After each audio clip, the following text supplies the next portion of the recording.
This is the InnovaBuzz Podcast, helping smart businesses be even more innovative.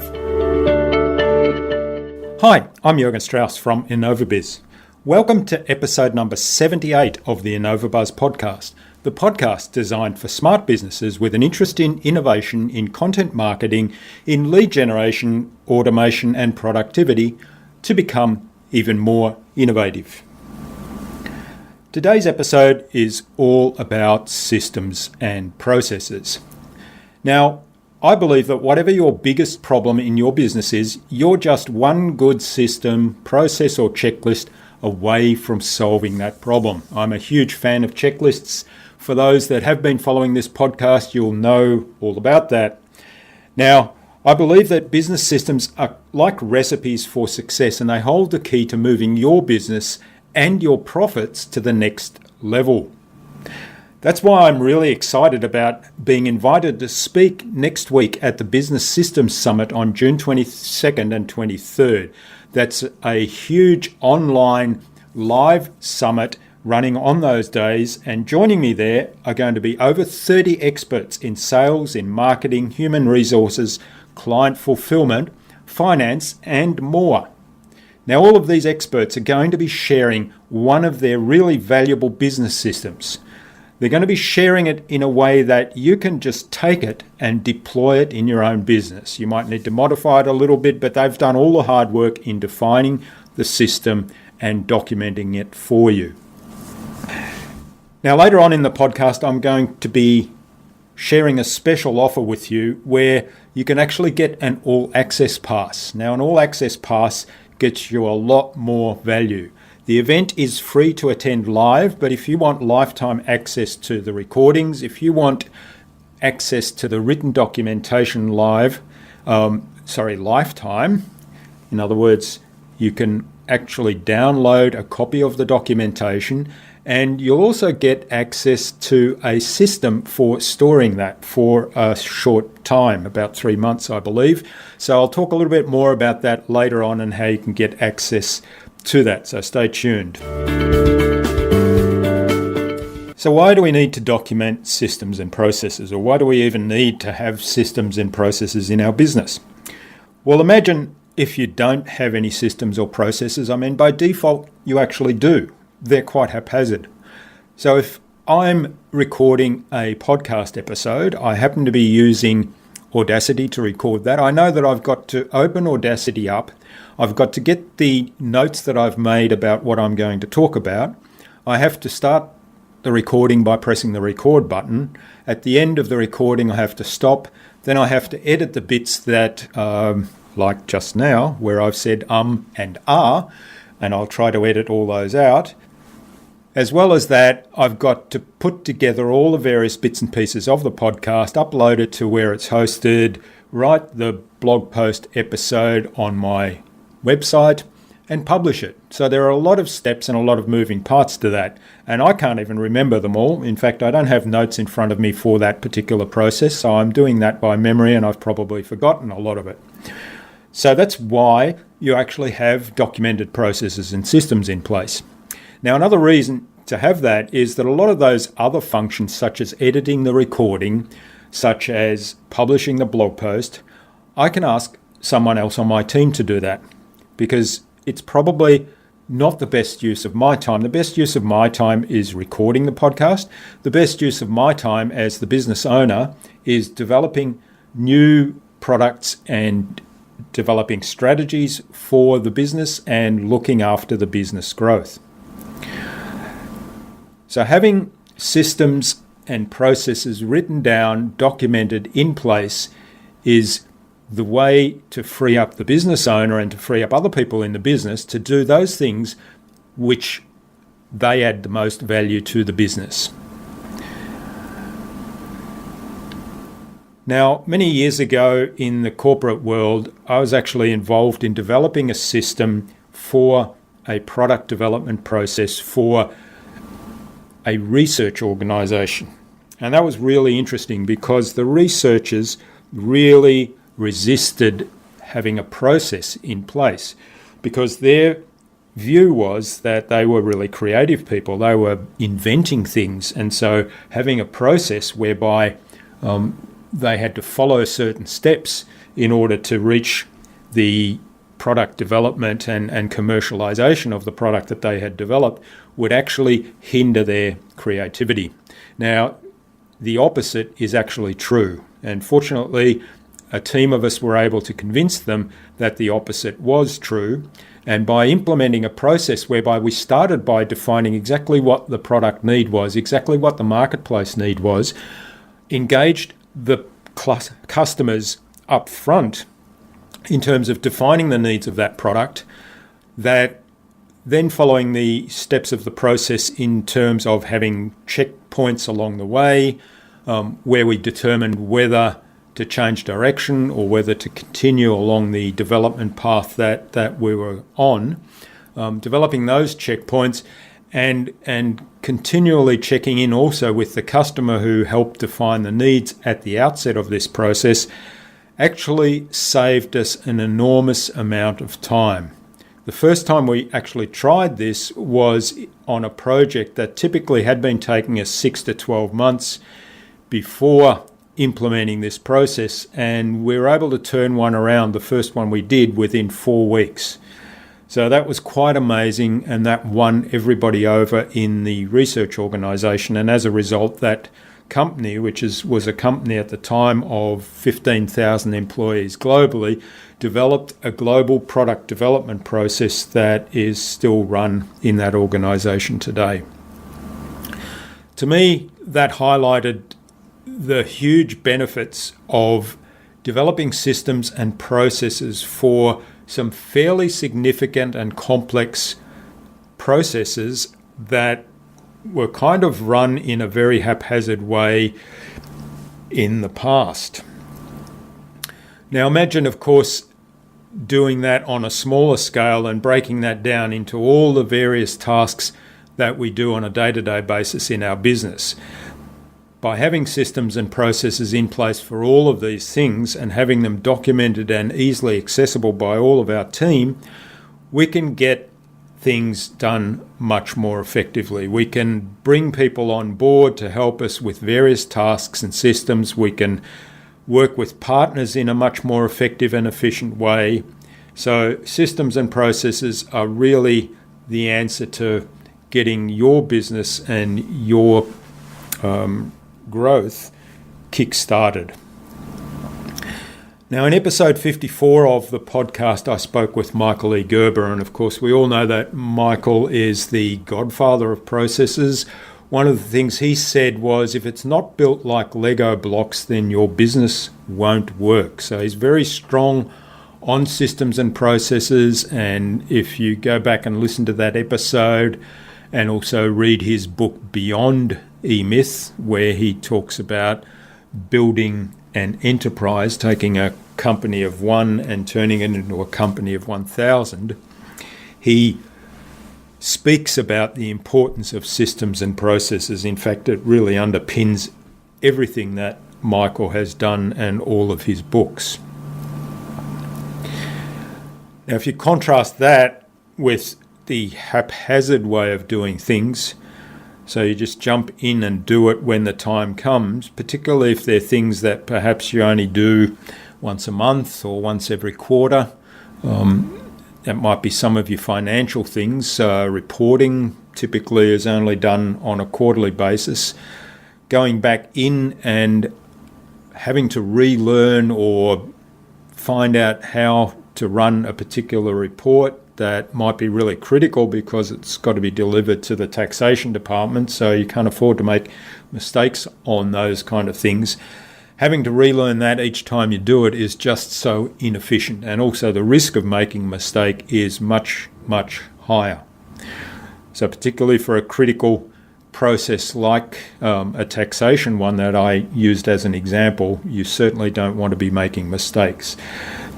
So wouldn't it be much, much better to have a well-documented system and process in place for things like that in particular, but right across the board in your business? That would make things so much easier. So what are systems and what are processes? So first of all, systems we define as bigger collections of processes, really.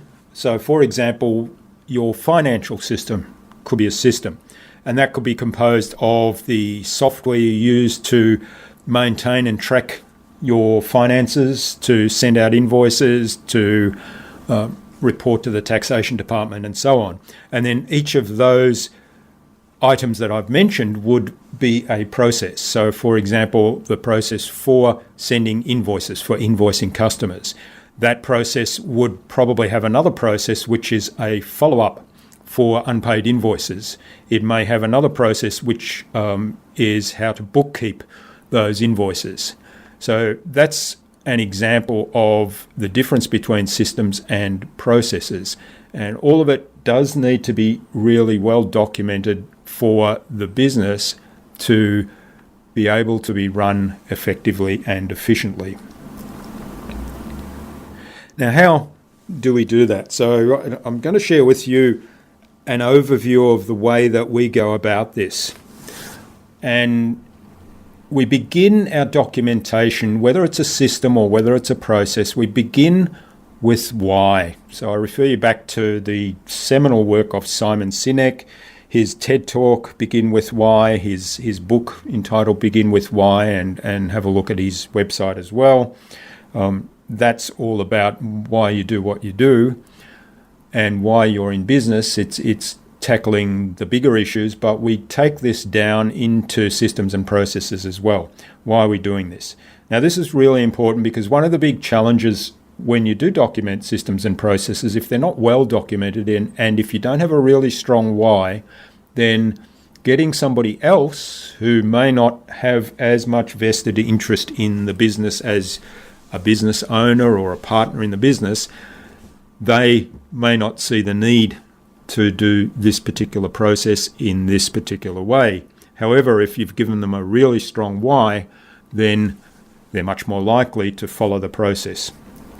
So we start off with outlining why it is we follow this process, why we're actually doing this task at all. So for example, why are we doing this podcast? Well, the podcast is something that typically is information of use to innovative leaders throughout the world. And we also interview innovative leaders throughout the world who share their experiences with our audience and educate our audience about all things regarding innovation and leadership. So this adds enormous value to our audience.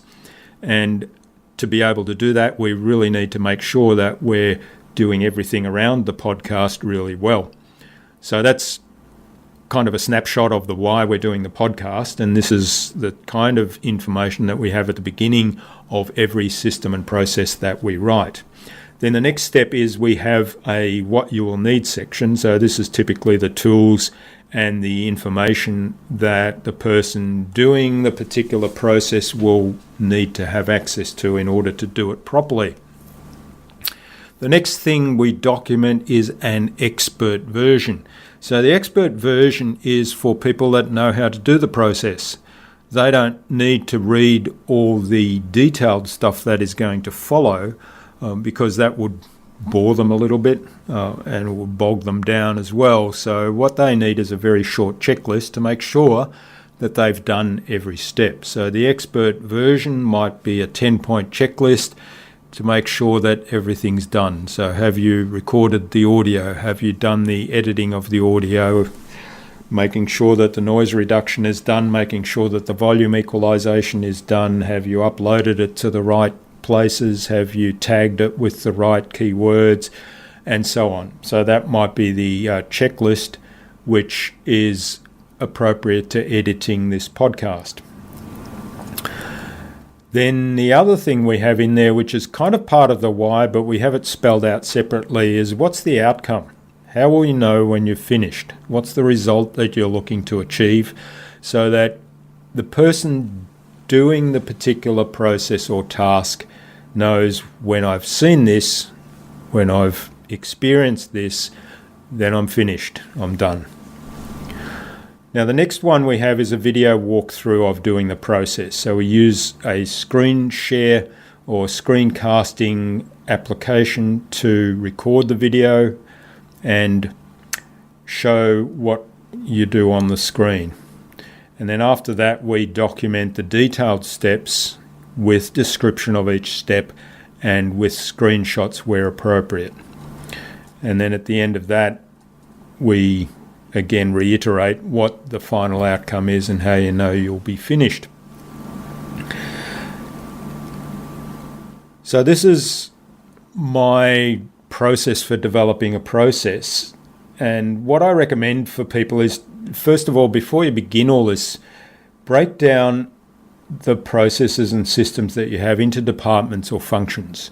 So if you've got a larger organisation, or even if you're a small organisation, you do have functions like finance, like human resources, like operations, and so on. Break it down into those different systems so that you can then write the processes that belong in each one of those. The next step then is to start with a system for developing systems. So the system for developing systems is something that I need to attribute to my friend David Jennings, who is, just by the way, the person organising the Business Systems Summit that we'll talk about a little bit later. And it begins with identifying the result you want the system to deliver. So this is very much about beginning with the end in mind. What does it look like? Then identifying who best produces that result. So this may be you, or it may be somebody else in your organisation, but essentially it's an expert in the field. Determining then the best method of capturing the process, and I'll talk a little bit about some of the systems that we've looked at. Recording the task being completed. So for me, that's doing a video to record the process, and then uploading that file for sharing, and creating that system by taking the video and documenting it in various forms then. So both in a visual form where we have the video, but documentation that's written out with screenshots where appropriate, and perhaps even an audio version of that, and I like to use mind maps as well.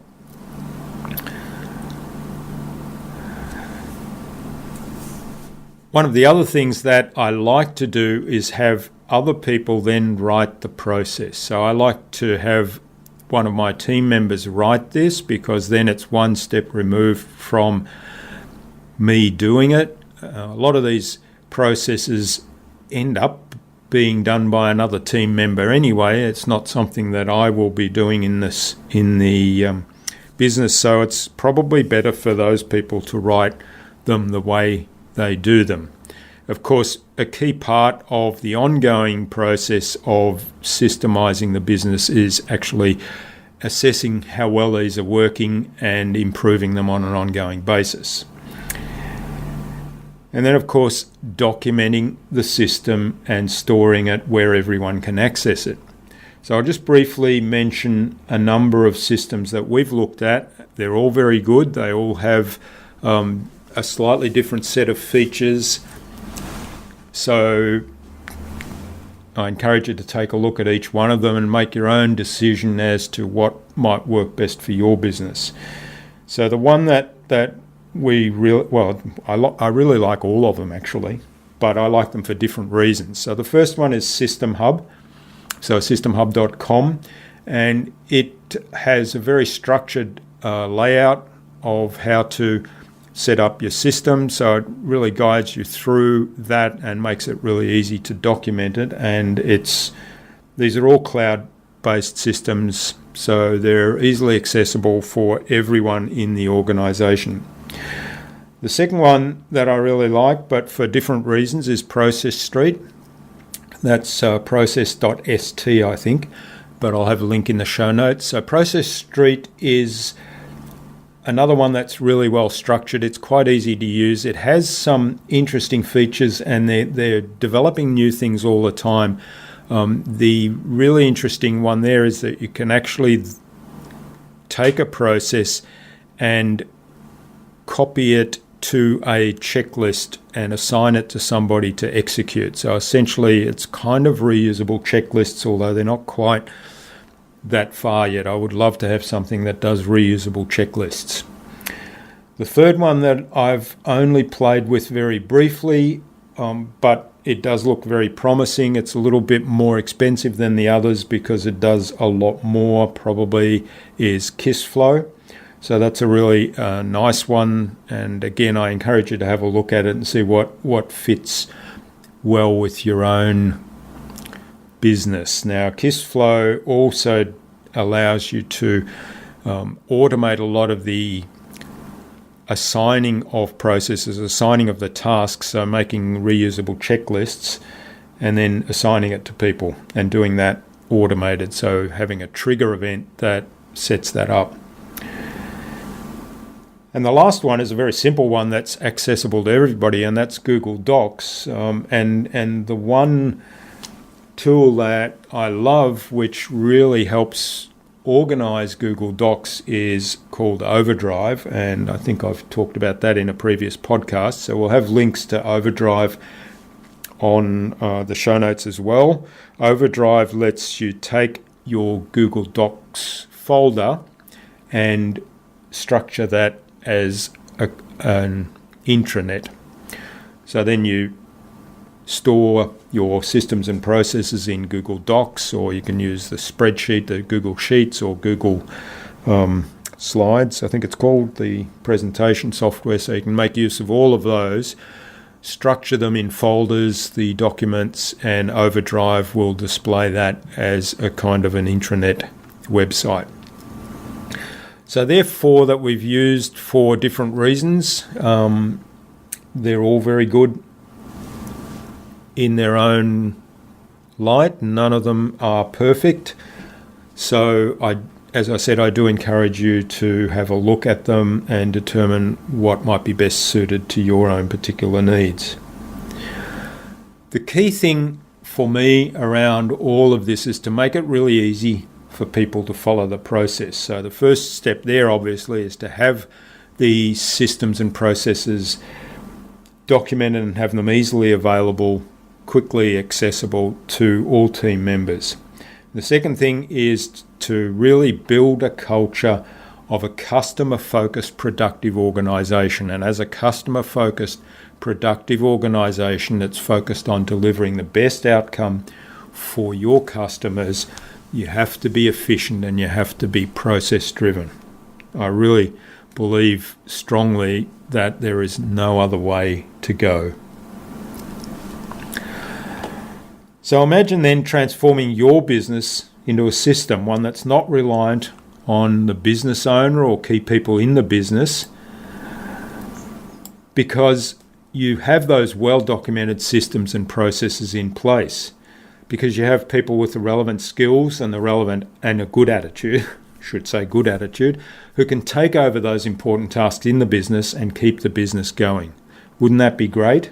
Imagine freeing you to work more on the business, more on growth, more on innovation, and also adjust your lifestyle to match what you actually want your ideal day to look like, rather than being dictated to by business needs. Now, I did promise you that I had a special offer for the Business Systems Summit for an all-access pass, so stay tuned to find out more about that. The Business Systems Summit is running on June the 22nd and June the 23rd, and if you click on the link in the show notes below the podcast blog post, you will get free access to the live event. Now, if you can't access or attend every session live, and I know that because it's running during the day in Melbourne time, probably many people will not be able to access live, then you can get an all-access pass. Now, the all-access pass gives you all the documentation for the over 30 systems that are standard operating procedures ready for you to actually copy and deploy in your own business. It also gives you lifetime access to all the recordings of every session. So you can attend at your own pace or you can come back later on and review those sessions. In addition to that, it gives you 3 months access to systemhub.com, which I've outlined as one of the documentation systems that we really like. So this gives you access to a lot more systems because System Hub comes with a whole range of standard operating procedures actually already written up for you and ready to deploy in your business. So these systems are valued at over $200. The other bonus that you get for an all-access pass is a website health and authority audit. So the System Hub team will actually analyze your search engine optimization factors and more. Now this typically is valued at $150, although I think they're being very generous with that because we actually price that a little bit higher.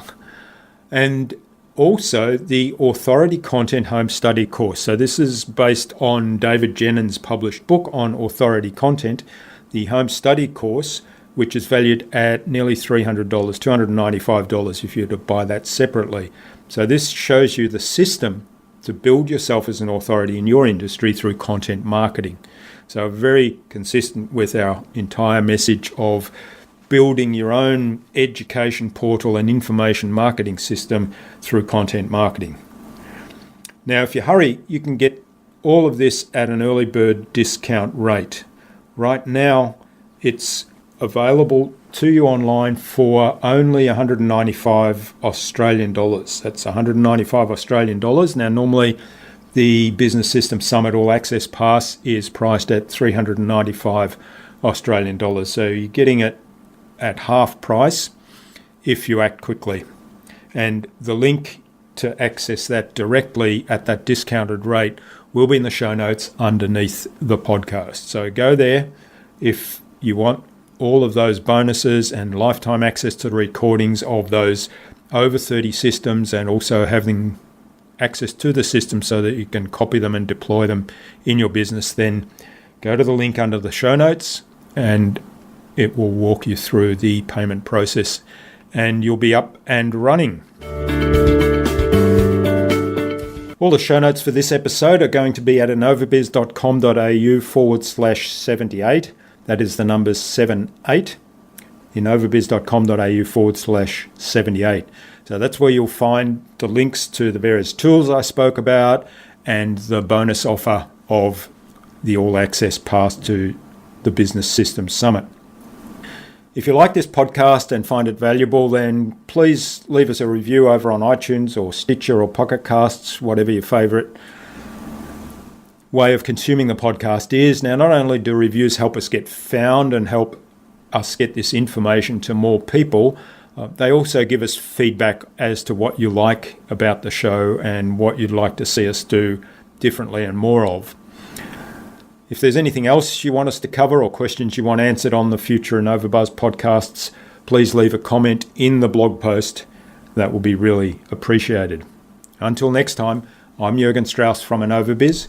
And remember, if you don't innovate, you stagnate. So think big, be adventurous, and keep innovating.